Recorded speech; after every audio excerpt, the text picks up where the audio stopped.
நன்றி சார். அடுத்த கேள்வி. வணக்கம், என் பேர் ஹரிஷ். தேர்தல் நேரத்தில் நடந்த ஒரு குட்டி கதை சொல்றேன். குட்டி ஸ்டோரி. ஒரு ஊர்ல ஒரு பண்ணையார் இருக்காரு. அந்த பண்ணையார் வந்து ஒரு பெரிய விருந்து வைக்கிறாரு. ஏன்னா அவர் தேர்தலில் நிக்க போறாரு. ஊர்ல இருக்க குரூப்ல எல்லாம் கூப்பிட்டு வாங்க, நான் உங்களுக்கு விருந்து வைக்கிறேன் அப்படின்னு கூப்பிடுறாரு. அப்படி ஒரு குரூப் தான் வந்து அரசு ஊழியர்கள் வராங்க, விருந்து சாப்பிட்றாங்க, கோரிக்கைகள்லாம் வைக்கிறாங்க. எனக்கு வாக்களிங்க, நான் உங்களுக்கு நிறைவேற்றுறேன் அப்படின்னு சொல்றாரு. அதே மாதிரி வந்து சாப்பிட்டு போறாங்க. இன்னொரு குரூப் தூய்மை பணியாளர்கள், அவங்களும் வராங்க, சாப்பிட்றாங்க, சுத்தம் பண்ணிட்டும் போறாங்க, கோரிக்கைகளை வைக்கிறாங்க. அவரும் பண்ணையாரும் வாக்குறுதி கொடுக்குறாரு. தேர்தல் முடியுது, ரெண்டு குரூப்பும் போகுது. 4 வருஷம் ஆச்சே, என் வாக்குறுதியெல்லாம் ஏன் நிறைவேற்றல அப்படின்னு கேட்குறாங்க. அரசு ஊழியர்கள் வந்து ஒரு போராட்டத்தை அறிவிக்கிறாங்க. போராட்டத்தை அறிவிச்ச உடனே அரசு பதறி போய் 7 லட்சம் ஓட்டாச்சே, ஓய்வு இவங்க கேட்குற மாதிரி கோரிக்கையெல்லாம் நிறைவேற்றிடலாம் அப்படின்னு சொல்லிட்டு ஓய்வூதிய திட்டத்தை அறிவிக்கிறாங்க. 13,000 கோடி ஒதுக்குறாங்க அதுக்கு. அதே மாதிரி தூய்மை பணியாளர்களும் போராடுறாங்க. தடியணி நடத்தப்படுது, போலீஸ் வேன் வருது, அரெஸ்ட் பண்ணுது. ஆனால் இது எதுவுமே வந்து அரசு ஊழியர்களுக்கு நடக்கல, தூய்மை பணியாளர்களுக்கு மட்டும்தான் நடக்குது. கூவாத்துல போயிட்டு போராட்டம் பண்றாங்க. அதனால ஒருத்தர் வந்து உயிரிழறாரு.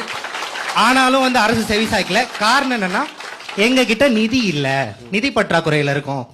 இது வந்து ஒரு ஓட் பேங்க் பாலிடிக்ஸ்க்காக, பாப்புலிஸ்ட் கவர்மெண்டாக நீங்க ஒரு விஷயம் பண்றதும், இந்த பக்கம் ஒரு சின்ன குரூப், பெரும்பாலான மக்கள் வந்து தலித் மக்கள், பெண்கள், அவங்களுக்காக ஒரு யூனியன் இல்ல, அவங்களுக்கு குரல் கொடுக்கறதுக்கு பெரிய ஆட்கள் இல்ல, இவங்களுக்கு ஒரு தனி அப்ரோச்சும் கொடுக்கறது எந்த விதத்துல சமூக நீதி, எந்த விதத்துல சோஷியல் ஜஸ்டிஸ்?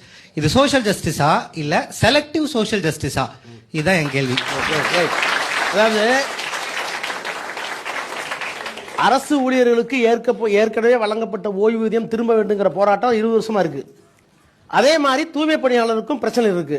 தூய்மை பணியாளர் பிரச்சனை வந்து ஒவ்வொரு செக்மெண்ட்ல இருக்கு. நீங்க வந்து நாடு தழுவிய போராட்டம் சொல்ல முடியாது. ஆனா அதை கூட நிராகரிக்கல.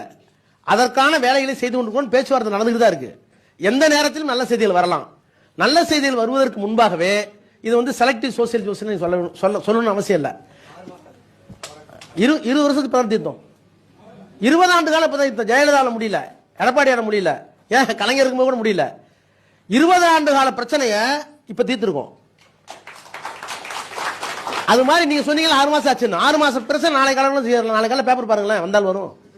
நடக்குது இல்ல? நானே நம்பல.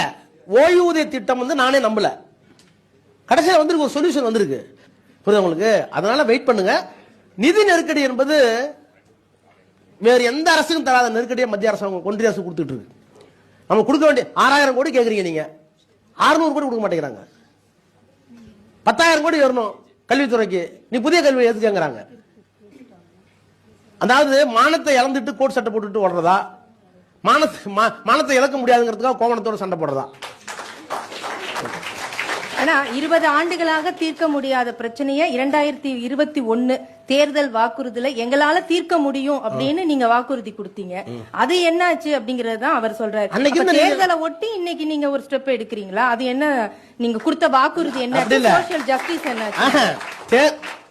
தேர்தலை ஒரு அரசியல் கட்சி தேர்தல் நோக்கி எங்க ஒன்றும் தப்பு இல்ல. ஆனால் தப்பு கிடையாது. செஞ்சமா இல்லையா பிரச்சனை. அதான் செய்யலையேன்னு தானே இப்ப பிரச்சனை. செய்ய முடியலையே, செய்ய முடியல. இப்ப கண்டுபிடிச்சிருக்கோம். 10% நீ கான்ட்ரிபியூட் கொடு, 10% நீ கொடு. அது கூட விமர்சனங்கள் இருக்கு. ஏன்னா நாங்க ஏன் 10% கொடுன்னு ஒரு குரூப் இருக்கு. Sir, we got a solution. And the solution may be acceptable to somebody or may not be. But we tried it, at last we arrived. இதுக்கு வந்து நீ ஏன் 20 years பண்ணலன்னா பண்ண முடியல. We do admit. So what? ஒத்துக்கிட்டோம். நீ கையில இல்ல, பணம் இல்ல. So what? பணம் இல்ல, பணம் வந்துருச்சு, பண்ணிட்டோம்.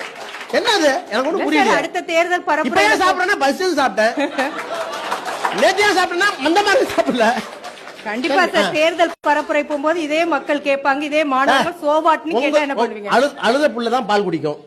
எந்த உரிமையும் கேட்டு வாங்குறது தப்பு கிடையாது. கொடுத்துட்டா வாங்கிக்கிறோம்.